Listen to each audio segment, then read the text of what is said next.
the parent's name, and then the date of travel, reason for travel, starting location and ending location. And you can fill this up 3 lines we have in here. So if you need to submit more than one form, that's perfectly okay. And the mileage rate will be reimbursed at the per diem rate of 60 cents per mile. And this is also set with an electronic signature on here. So once you're done, you'll just file save this to your desktop and you'll upload it into the receipt spot on the reimbursement form. So is there any questions about the reimbursement form so far or the mileage reimbursement form? Nope. There is one. There's a couple of questions in the chat. There is one directly about the reimbursement, and it says, is it okay to submit reimbursement forms throughout the month, or should we save receipts and submit once per month? Whitney, that's a good question for you, being that you are the receiver and the organizer of this. Yes, and you can submit as many as you want per month, unless you want to try to keep it, you know, confined into one form. It is easier for me if you keep it into one form, but if you know, just to make sure you get them submitted, you can submit as many as you want. We have a pretty good tracking system, so that's perfectly okay. Just as long as if you're expecting that refund sooner, just make sure you get them in by the 25th of the month, because that's the deadline to receive payment on the 10th of the following month. So I hope that. One more question. I don't think you addressed it specifically yet, but like if we use a tutor, say like I have a neighbor who's a retired literacy specialist, and if I use her to tutor my child, like she's not with a company, so do I have her create her own like invoice to submit, and like I would pay her cash and then submit her invoice to you? Is okay. That's correct. And making sure that that receipt, so that she would give you a receipt of payment, tracking your payment, and that it's detailed with the date of service, the date of, you know, that receipt, that payment was, you know, completed, and that there's a description of what those services are. That would be the important thing. And then her contact information, like that, just like any receipt would need to have all of that information on there. Okay. Thank you.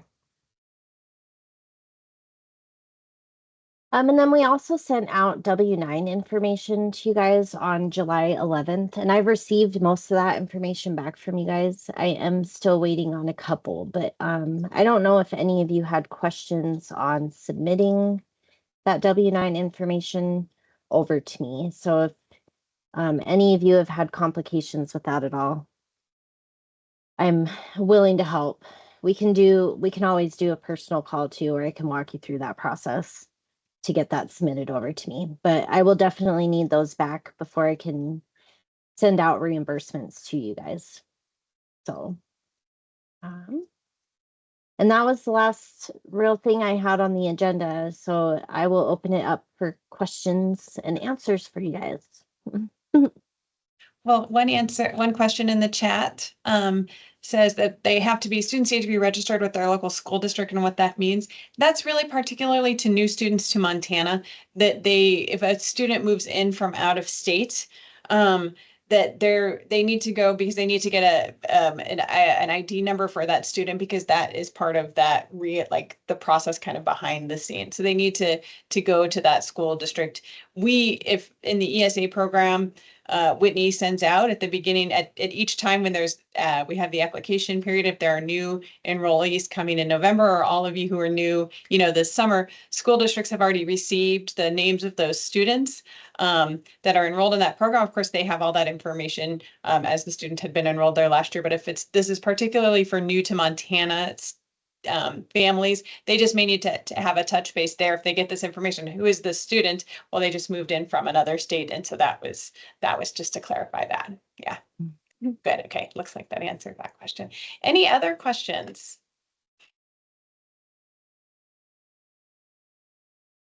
Oh, I have one more. So this wasn't on the list of like approved things are not, but are like gym memberships reimbursable? If we can take kids like play basketball or racquetball or something for PE, would that be acceptable? Okay, cool. Yeah, I Thank think you. we had a discussion. It would just be, so if you did like a family membership to a gym, it would just be the student's portion of that fee that would be reimbursable. Okay, So, cool. Thank you. mhm. And then there's a question about using the Gallatin High not listed, Bozeman High metrics for funds. That the funds that your student is allotted is based on their resident district, and so that will be correct in that trustee account. I don't know if is it Crystal, I think maybe, who's asking this question. Yeah, looking at that draft document that we had, our finance had pulled some time ago, it will come directly from that resident school district. It would be probably similar to the Bozeman High metrics for that. I don't know why that wasn't listed on there, but yeah, it will be pulled from that resident school district.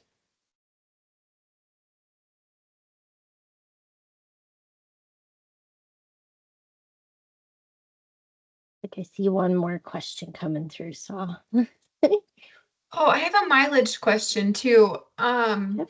So like, I know you said mileage for therapies is covered. Is mileage to co-ops covered? I think, would it Yep. be any, Yep. like Okay, any great. transportation really that you have to take your child somewhere would be covered. Okay, cool. Thank you. You're welcome. And I think we're going to try to do this parent webinar frequently for you guys so that, if any questions come up, we can just address them all together.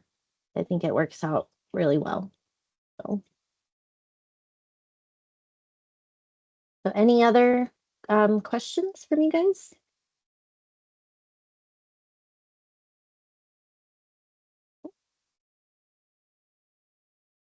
I guess that's and All oh, right. never mind. I Thanks. do see one more Thanks, person everyone. typing. Oh, I was just going to say thanks, Yep. everyone. Good. Oh, good. All the questions are answered for now. Perfect. We appreciate you all jumping on the call today. It's good to see you Yeah. in person. And, we're here if you have questions. Whitney's available. She's doing a great job of organizing the program for all of you. And so thanks for joining us, and just reach out anytime. Thank you guys. Thank you. Bye, everyone. Bye.